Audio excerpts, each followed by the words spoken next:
Salam Media Sriwijaya. Anggota DPR berinisial DK dilaporkan ke Bareskrim Polri terkait dugaan aksi pencabulan. Perbuatan itu diduga dilakukan di Jakarta, Semarang, dan Lamongan.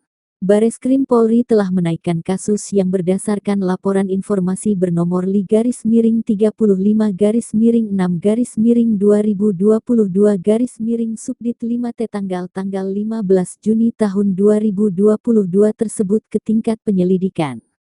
Dalam kasus dengan tingkat penyelidikan bernomor Sep.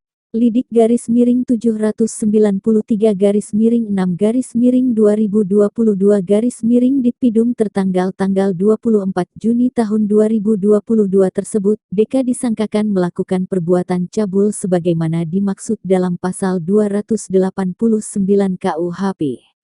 DK diketahui adalah anggota DPR RI dari fraksi Partai Demokrat. Kabag Penum Divisi Humas Polri Kombes Nurul Azizah menyebutkan, laporan itu telah diterima dan tengah dilakukan pendalaman oleh penyidik Polri.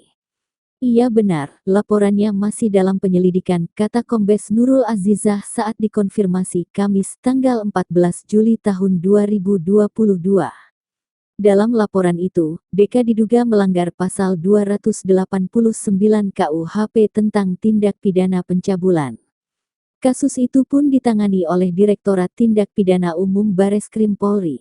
DK rencananya diundang ke Bareskrim Polri, Jakarta Selatan untuk melakukan klarifikasi pada Kamis tanggal 14 Juli tahun 2022 hari ini. Wakil Ketua Mahkamah Kehormatan Dewan MKD, DPR RI Habibur Rahman buka suara ihwal adanya laporan polisi atas dugaan kasus yang dilakukan oleh anggota DPR RI. Menurut dia, pihaknya akan menindaklanjuti kasus tersebut bila memang korban melaporkan ke MKD. Jika benar diadukan ke MKD, maka kami akan memperlakukan aduan tersebut sesuai Peraturan DPR Nomor 2 Tahun 2015 tentang Pedoman Tata Beracara MKD, kata Habibur Rahman kepada wartawan, Kamis, tanggal 14 Juli.